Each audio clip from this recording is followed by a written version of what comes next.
मदद करने के लिए एमआईएम के लोग हर कंस्टिट्यूएंसी में अपने नेता खड़े कर देते, अपने कैंडिडेट खड़े कर देते। राहुल गांधी अमेठी हार गया, मैं लड़ा था क्या?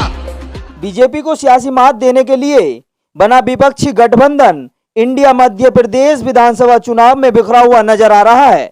कांग्रेस को बीजेपी के साथ साथ सपा, आम आदमी पार्टी और जेडीयू से दो दो हाथ करने पड़ रहे हैं।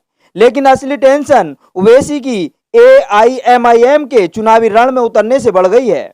ओवैसी के चलते सूबे में मुस्लिम वोटों के बिखराव का खतरा पैदा हो गया है, जो कांग्रेस का कोर वोट बैंक माना जाता है।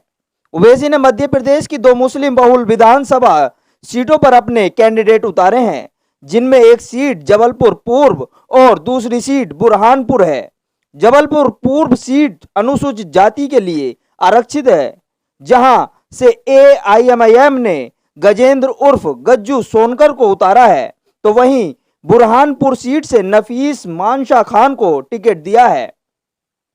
ये दोनों ही नेता कांग्रेस छोड़कर एआईएमआईएम में आए हैं, जिन्हें पार्टी ने टिकट देकर कांग्रेस की टेंशन बढ़ा दी है। एमआईएम है, आप पता लगाइए, जहां भी कांग्रेस पार्टी बीजेपी से लड़ती है, चाहे वो असम हो, महाराष्ट्र हो, राजस्थान हो, वहां पे बीजेपी की मदद करने के लिए एमआईएम के लोग हर कंस्टिट्यूएंसी में अपने नेता खड़े कर देते, अपने कैंडिडेट खड़े कर। हालांकि एआईएमआईएम ने एमपी विधानसभा चुनाव नहीं लड़ने का फैसला किया था, लेकिन कांग्रेस प्रदेश अध्यक्ष कमलनाथ की सॉफ्ट हिंदुत्व की पॉलिटिक्स और मुस्लिमों को महज 2 टिकट दिए जाने के चलते ओवैसी ने अपने फैसले को बदलते हुए अपने कैंडिडेटों के नाम का ऐलान कर दिया है।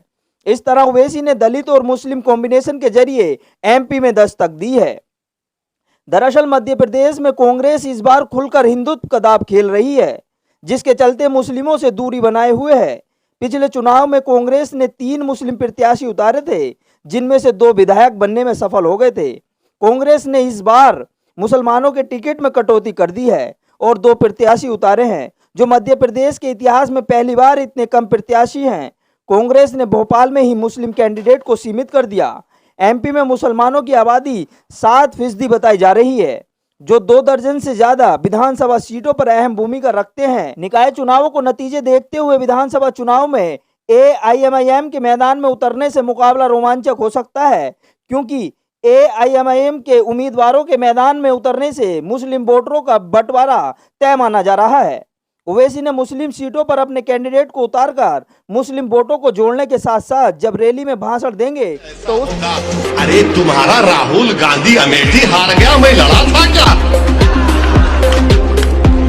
तुम्हारा राहुल गांधी अमेठी लड़ा था, बल्कि मैंने कहा था आओ प्यारे तुम अमेठी मत लड़ो, अब राहुल गांधी को हैदराबाद से लड़ा लो, जमानत मैं सब कराऊंगा। जब रैली में भाषण देंगे तो उसका असर बाकी की सीटों पर भी पड़ेगा।